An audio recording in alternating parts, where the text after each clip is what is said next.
yang bisa menjadi pegangan mereka pada saat mereka gembira atau pada saat mereka mengalami kesulitan. Itulah pentingnya persiapan.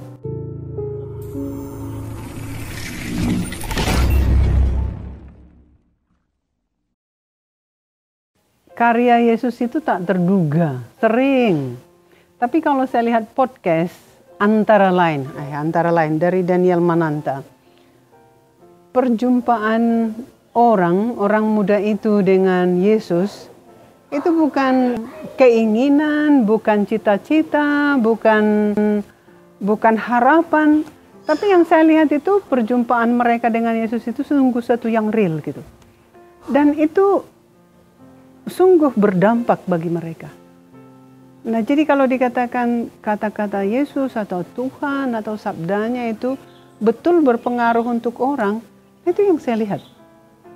Dan itu mempunyai dampak untuk orang itu, dan orang bersangkutan yang mengalami sapaan Yesus seperti itu, hidupnya itu menjadi lebih bergairah, lebih punya fokus, lebih punya arah, menggembirakan.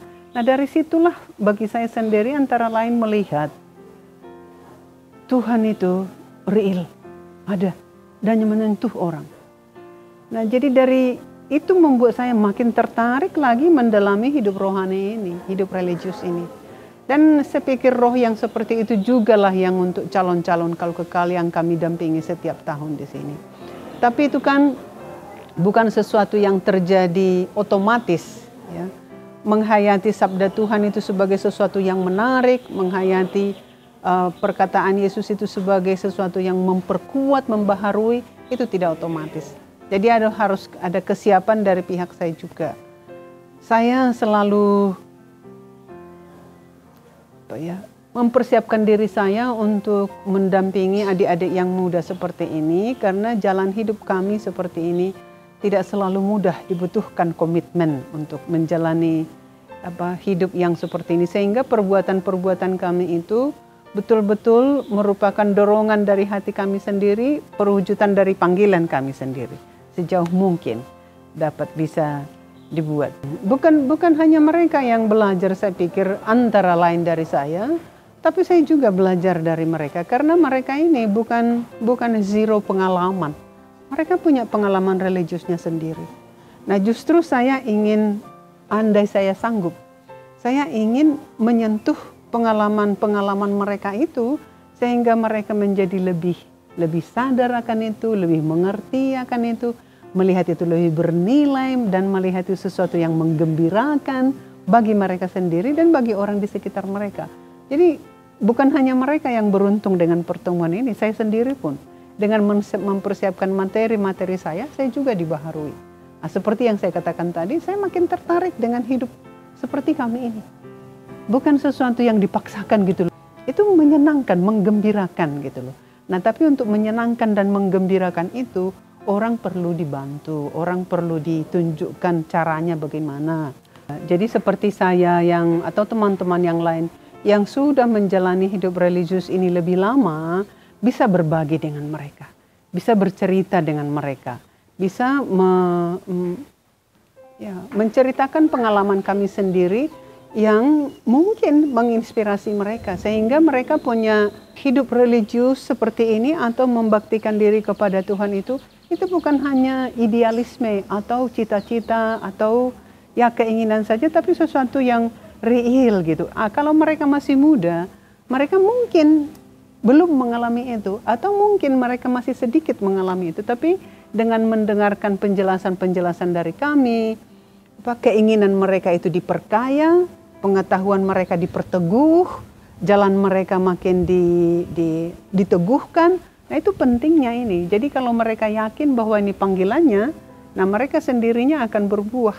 Kalau mereka punya komitmen yang bagus, mereka sendiri akan berbuah. Nah, tapi komitmen itu tidak datang dengan sendirinya. Itu seringkali karena perjumpaan dengan orang lain, lalu menjadi diteguhkan. Nah, tantangan yang saat ini saya lihat yang saya lihat ini pastilah parsial, tidak seluruhnya. Sekarang ini pusat orang tidak jelas.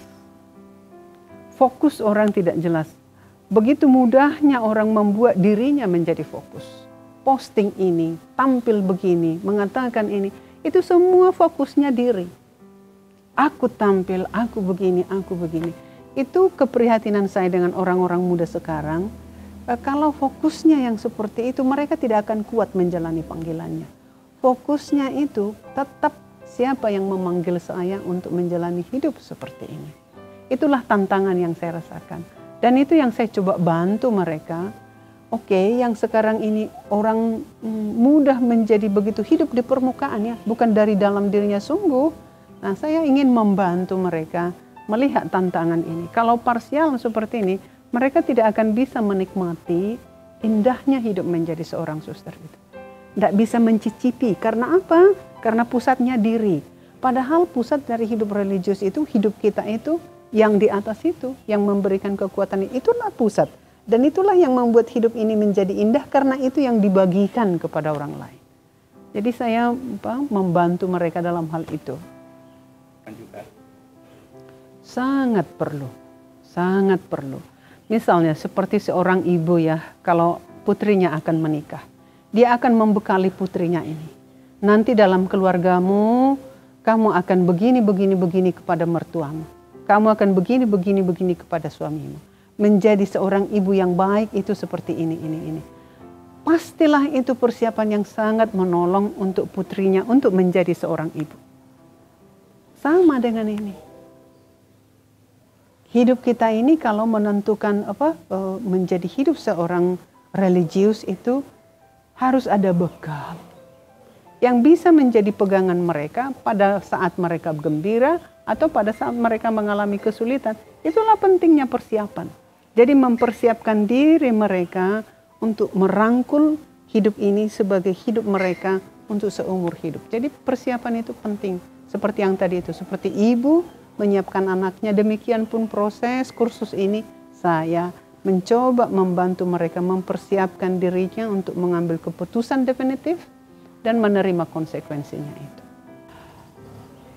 Kalau dia baptis dewasa, dia mengerti apa yang dia terima itu. Tapi kalau dia baptis bayi, si bayi ini nggak ngerti apa-apa. Jadi hampir tak ada dia rasakan apa itu dibaptis. Mudah-mudahan nanti waktu dia krisma ada pemahaman yang baik dalam dirinya sehingga dia mengerti apa itu krisma. Demikian pun dengan komuni pertama. Orang tua baptis, kalau mereka betul-betul mempersiapkan wali baptis ini dengan anak ini, itu puji Tuhan. Karena seperti banyak ritus, ya, perayaan Ekaristi, perayaan krisma, pernikahan, itu menurut saya hal yang terpenting di situ. Misalnya perayaan Ekaristi. Apakah aku berjumpa di situ dengan Tuhanku? Perjumpaan itulah yang penting. Perjumpaan aku mengimani bahwa di sini Tuhan menyapa saya. Saya mengalami bahwa ya saya disapanya, saya diteguhkannya dan seterusnya itu. Jadi yang lebih penting saya pikir bukan perayaan penting, setiap tahap itu penting, tetapi isi dari perayaan itu. Isi dari perayaan itu. Maksud saya seperti yang tadi, baptis. Mengertikah saya bahwa saya dibaptis ini saya menjadi menerima hidup Yesus itu. Yesus menerima saya dan saya bersatu dengan cara hidup Yesus itu. Saya diberkatinya, saya ditemaninya, saya diteguhkannya, saya dilindunginya. Jadi pengalaman pribadi yang seperti itu yang perlu dipupuk terus sehingga relasi dengan Tuhan itu, relasi personal itu ada. Jadi perjumpaan dengan Tuhan itu ada. Jadi bukan hanya sekedar ikut begitu. Itu saya pikir yang paling penting dalam setiap tahap-tahap itu. Jadi tidak sendirinya kalau misalnya baptis, krisma, komuni pertama, tidak sendirinya membuat orang beriman. Moga-moga. Tapi dalam semua itu mesti dipelihara perjumpaan pribadi dengan Tuhan itu. Bukan karena apa kata orang, tapi karena aku mengalami Tuhan itu ada. Vincentius itu menjadi begitu getol dengan orang miskin itu.